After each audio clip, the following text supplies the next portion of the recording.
ప్రకాశం జిల్లాలోకి ఎప్పుడు వచ్చినా నాకు నా పాదయాత్ర గుర్తొస్తుంది. ఈ రోజు నేను నడుచుకుంటూ వస్తున్నప్పుడు అందరినీ కలిసా, గట్టిగా నా చేయి లాగారు. నాకు యువగలం పాదయాత్ర గుర్తొచ్చింది. మీరు చూపించిన ప్రేమ ఇంకా నా చేతి పైన ఉంది. అందరు నా చేతులు గీరారు, ఒకరు నా చేయి కూడా కొరికారు. మీరు నా పైన చూపించిన ప్రేమ, అభిమానం నా జీవితంలో ఎప్పుడు మర్చిపోనని ఈ సభాముఖంగా ప్రకాశం జిల్లా ప్రజలందరికీ నేను తెలుపుకుంటున్నా. ఉగ్ర నరసింహుడు నన్ను వదిలిపెట్టాడు కదబ్బా. కొన్ని కోరికలు కోరారు. మొదటిది రైల్వే ప్రాజెక్ట్. గౌరవ చీఫ్ సెక్రటరీ గారు నాకు ఇప్పుడే చెప్పారు, ఏప్రిల్ లో అవసరమైన నిధులు మేము విడుదల చేస్తాం. ఆగస్ట్ లో గౌరవ ముఖ్యమంత్రి గారిని తీసుకొచ్చి ఆ రైల్వే ప్రాజెక్ట్ కి మనం ప్రారంభిద్దామని తెలుపుతున్నాం. వెలగొండ ప్రాజెక్టు కూటమి ప్రభుత్వానికి ఒక ప్రయారిటీ. ఆగిన పనులు తిరిగి ప్రారంభిస్తాం. చివరి ఎకరానికి సాగునీరు అందించే బాధ్యత మేము తీసుకుంటాం. ఇంకా తాగునీరు గురించి నేను చెప్పాల్సిన అవసరం లా. తాగునీరు శాఖ మంత్రి ఎవరు నాకు అన్న సమానమైన పవన్ అన్న.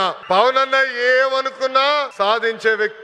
ప్రతి కేబినెట్ మీటింగ్ లో మేము చర్చిస్తాం. తాగునీరు ఒక ప్రయారిటీ అని ఆయన ప్రతి కేబినెట్ మీటింగ్ లో చెప్పారు. గత ప్రభుత్వం నాశరికమైన పనులు చేసింది, ప్రాజెక్ట్ ని పక్కన పెట్టేసింది. తిరిగి కేంద్ర ప్రభుత్వాన్ని ఒప్పించి నిధులు కేటాయించి ఈ రోజు ఆ ప్రాజెక్ట్ కి టెండర్ స్థాయికి తీసుకొచ్చారు నా అన్న పవన్ అన్న. త్వరలోనే ఆగిపోయిన పనులని ప్రారంభిస్తాం. ప్రతి గడపకి కుళాయి ద్వారా తాగునీరు కూడా అందించే బాధ్యత కూటమి ప్రభుత్వం తీసుకుంటుందని ఈ సభాముఖంగా తెలుపుకుంటూ ప్రకాశం జిల్లా ప్రజలందరూ ఒకటే కోరుతున్నా, వైకాపా పరిస్థితి చూస్తుంటే జాలేస్తుంది. వాళ్ళు పని చేయరు, పని చేయాలనుకున్న వాళ్ళ చేత పని చేయనీరు. ఈ రోజు కొత్తగా చెప్తున్నారు ఈ ప్లాంట్ల ద్వారా ఏదో అయిపోతుందని. వాళ్ళని అడుగుతున్నా, మీరు ఇంట్లో గ్యాస్ సిలిండర్లు వాడరా, కట్టెపొయ్యిలు వాడుతున్నారా?